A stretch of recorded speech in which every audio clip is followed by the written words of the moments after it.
সম্প্রতি new York সফরকালে হামলার শিকার হয়েছেন বাংলাদেশের তথ্য ও সম্প্রচার উপদেষ্টা মাহফুজ আলম।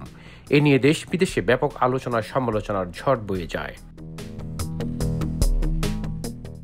এবার জাতিসংঘের সাধারণ অধিবেশনে যোগ দিতে নিউ ইয়র্কে আসছেন বাংলাদেশের অন্তর্বর্তীকালীন সরকার প্রধান প্রফেসর ডক্টর মোহাম্মদ ইউনূস। জাতিসংঘের অধিবেশন ছাড়াও প্রবাসীদের নিয়ে ২৭ সেপ্টেম্বর একটি অনুষ্ঠানে যোগ দেওয়ার কথা রয়েছে প্রধান উপদেষ্টার।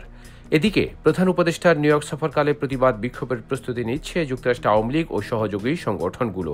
তবে আক্রমণাত্মক কোনো কর্মকাণ্ড আইনিভাবে মোকাবেলার কথা বললেন নিউ ইয়র্কে নিযুক্ত বাংলাদেশি কনসাল জেনারেল মোজাম্মেল হক।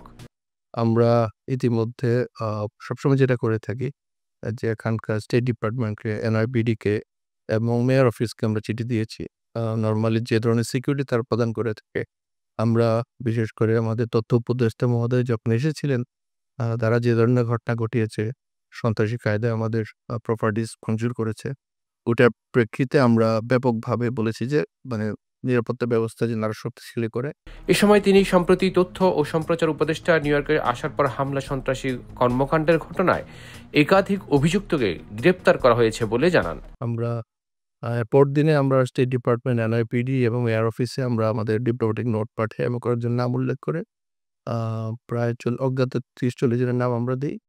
এর প্রেক্ষিতেই আমরা যেটা শুনতে পেলাম, আমরা যেটা দেখলাম যে মার্কিন একটা অফিস থেকে, আমাদের সরকার অফিস থেকে আমাদেরকে পত্র দিয়ে জানানো হয়েছে এটা সেপ্টেম্বরের দ্বিতীয় সপ্তাহে একাধিক লোকজনকে গ্রেফতার করা হয়েছে। দেশের সুনাম ক্ষুণ্ণ না করতে এবং সন্ত্রাসী কর্মকাণ্ড না করার আহ্বান জানিয়েছেন এই কূটনৈতিক ব্যক্তিত্ব।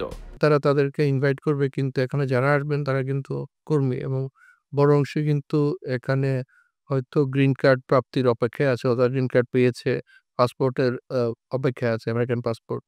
তাদের তাদের ভবিষ্যতের সুন্দর জীবন সামনে অপেক্ষমান। তাদেরকে বলবো তাদের পরিবারের দিকে তাকাতে, তাদের সন্তানদের দিকে তাকিয়ে এ ধরনের ধ্বংসাত্মক কার্যক্রমে যেন তারা নিজেদেরকে ইনভলভ না করে, কারণ এতে কিন্তু তাদের বিরুদ্ধে অভিযোগ আসতে পারে। আসলে এমবাসির সাথে যে ধরনের ঘটনা ঘটিয়েছে, তার কনসুলেট এ ধরনের ঘটনা যদি ঘটায়, তাদেরকে কিন্তু ডিপোর্ট করার সম্ভাবনা খুব বেশি থাকে।